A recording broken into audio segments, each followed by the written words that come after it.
Hey everyone, you got the Bub031 here again, and we are at our setup of the month for Hotrak down in St. Anthony's. It was clear out today, but now it's snowing. This just came out of the blue. You gotta love the weather. So I'll take you downstairs, do a tour of the layout, and then we'll wrap it up from there. So sit back, relax, and enjoy.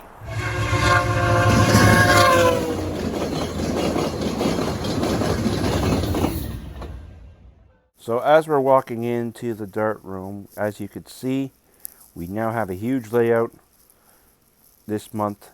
It's got 3 loops in it. We're right now looking at the east loop. There's a mid loop and a west loop. I took a few overpainting shots of just the size of how big this layout was for March, and it was amazing. The designer of this layout we will show you in a second. We will see him in our actual video, and I will call him out. He did a fantastic job. And here is our layout right now on the paper of what it looks like. We got our east, our west, and our mid loop. So here's all our locals that are on the board of all our different industries. And as well, we got our passenger throughs, our maintenance, our passenger regionals, our passenger locals, freight locals, through freights, and our logbook. I actually do the logs, and we will put them in the stats at the end of each layout. And then there's our locomotive tracking board that's up on the wall. So here is our designer Dilip for this month. He did a fantastic job with this layout. And now we're going to start off here at the yard. So leaving to the east of Ottawa Yard, as you can see, there's so much there. We have Spencer's Gap and then Cremona, which goes to the back of the Fiddle Yard. And then we cross over Chalk River, a quick scenery. And then Mine Cloghog and Rosebush, which is a small transfer industry. A lot goes on here in this little area. Once on the other side of that, we just passed another 2-footer. I can't remember what that was, but we are passing Beachburg and one of our crossover bridges. Moving around to Point Pierre, we are now at 3 bridges, which will lead us off to the branch, which I will show you after. And we have York River. And then we're going to be looking down this quick little branch here for a second. We have our fuel depot. This is owned by Steve Adamson. Still looking at York River. We're at another crossover bridge. Then we're moving on to Finch. And then we're past Green Valley, which is a small little industry. Then we come up to a corner of Fallowfield. And as you can see, we got a freight that's on the outside that actually has to switch the inside. So he's trying to figure out which way to go in from there. And blocking the crossing. So coming around, we are at Glen Tay, which is the scrap metal and bottling plant. And then we're at MP Foods Investa, its own little industry itself. And that is basically the east loop. We're at 3 bridges. We will now go down the branch line. So now we have York, Spanish River, Wolf Creek,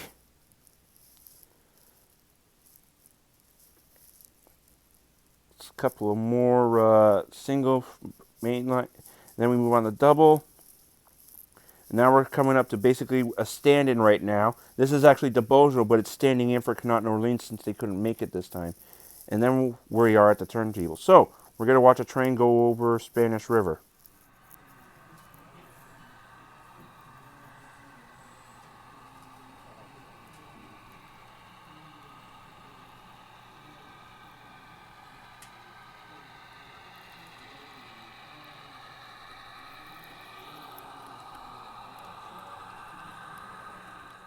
We are now moving on to the west of the layout. As you can see, we are starting off in the yard. And we have a full engine facility just waiting to be operated by personnel to grab a local and go out on the yard. So right next to the yard that's actually set up this time is Rock Cut, which goes into single track. And then we're going to be moving into Jackfish Bay, which is a giant mountain scene. And as you can see, it is beautifully done. So we're going to watch 2 trains go through here, and then we will continue on with the tour.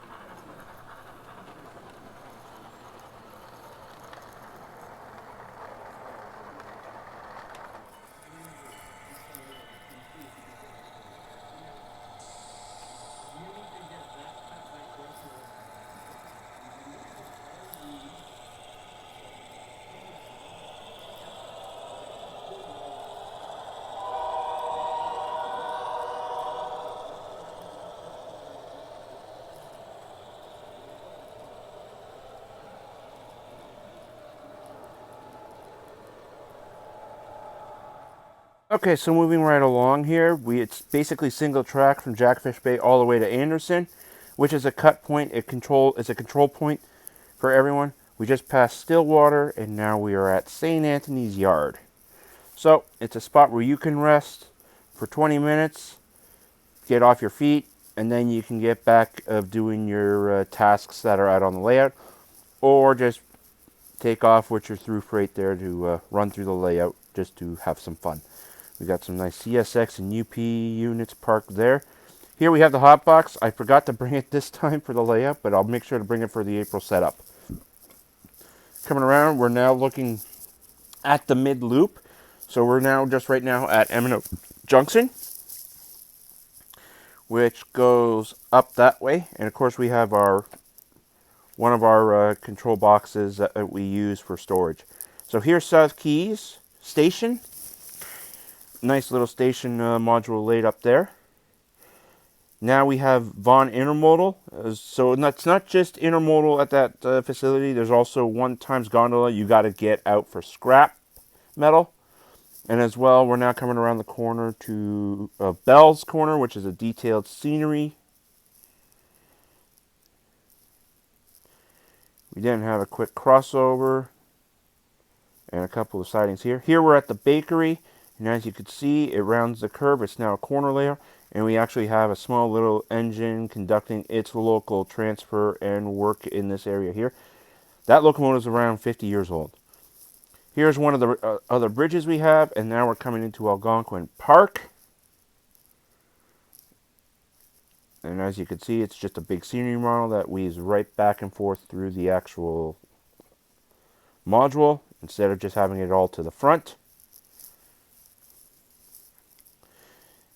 And then we come up to Colonnade. And through Colonnade, we actually come into the West Spur. So here's Castor River, which is the fully automated session on the layout with your tablet that's actually on the actual module, or you could do it by your phone or by your throttle, whatever system it is. You just can't throw it by hand because it's all electronic. Next, we're at Wycliffe, and it basically wraps around, so we'll keep going down here. Next, we have Bayview, which is a transfer track and a station up on the hill. And here we have one of the big curved bridges that simulates either St. Lawrence River or Ottawa River, right here. And then we have Mason Creek, which is a small little 2-footer coming all around to Pine Point. And now we have Brewers Mills. This is one of the members' personal modules. It's a nice little 8-foot by 2-foot section. And then we're using on the curved bridge again at Apple Hill, and then back to Wycliffe, and then back down the spur / main line there. So coming around Colonnade, we have Gary, which is a crossover with a lot of scenery. And then we are now back to M&O Junction, which takes us back down towards St. Anthony's Yard and back down the main line, which you see here. And there's a Lancaster hotbox. Like I said, I'll make sure I have the actual talking hotbox next time. So here we have the yard with the car cards in place. So you'll be given that. And as well, we have our table. If a car is actually broken, we will make sure that it gets fixed and everything. This is our coding and all that. We have a scale. And then we look over, and here's our local facility. So anyone can take a locomotive out. They just got to make sure they ask for permission first to use it. So that's going to be it for the layout, everyone. And as you can see, it is very busy. And everyone's just running trains and having a good time. I'm actually going to get back to running my own train very shortly. So I want to thank you all for watching. And as always, make sure the signal's green and keep moving down the line.